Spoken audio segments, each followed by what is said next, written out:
where the players think they stand versus where I think they really do stand. The WNBA and Players Union agreed to an extension of the current collective bargaining agreement to January 9, just before the current deadline ran out Sunday night.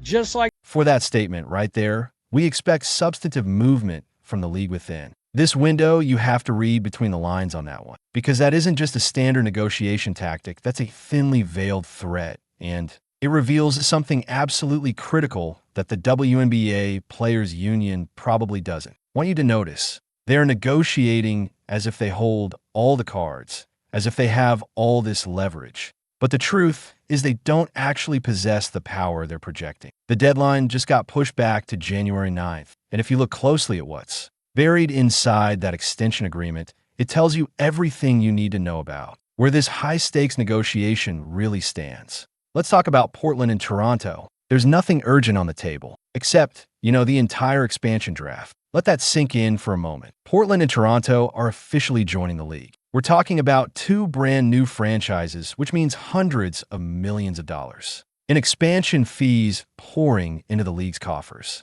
And yet, the Players Union is treating this monumental event like it's just a minor footnote, while they publicly posture about their supposed leverage. Just for context, the Golden State expansion draft happened on December 6th last season. We are cutting this incredibly close. But here's what makes this whole situation absolute fascinating. Both sides can terminate this extension with just 40. Now, that is not a normal safety valve you see in negotiations. That, my friends, is a loaded gun sitting right in the middle of the table, and it shows you just how tense things really are. Friends, basically what this means is that almost everybody is about to be a free agent. This is the part of the story that just is not getting nearly enough attention. You see, a huge number of players strategically signed one-year deals last season specifically because they knew a massive salary bump was coming with this new CBA. In theory, that was a brilliant move, but now it's setting the stage for pure, unadulterated chaos. We're talking about a free agent frenzy on a scale that no professional sports league has ever, and I mean ever, experienced before. Nearly every single veteran in the WNBA will be able to sign with any team they want. Teams could be completely rebuilt practically overnight.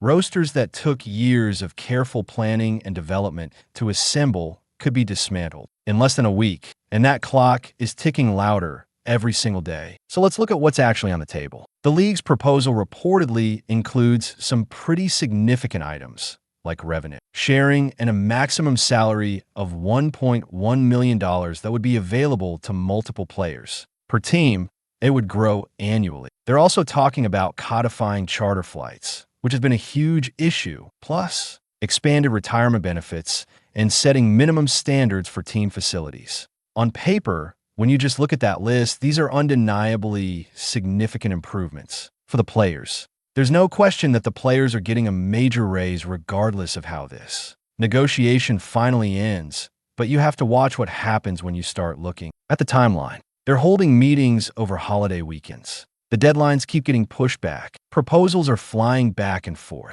This isn't the sign of a smooth, easy negotiation. This is the sound of friction. This is what it looks like when two sides are still very far apart on the big issues.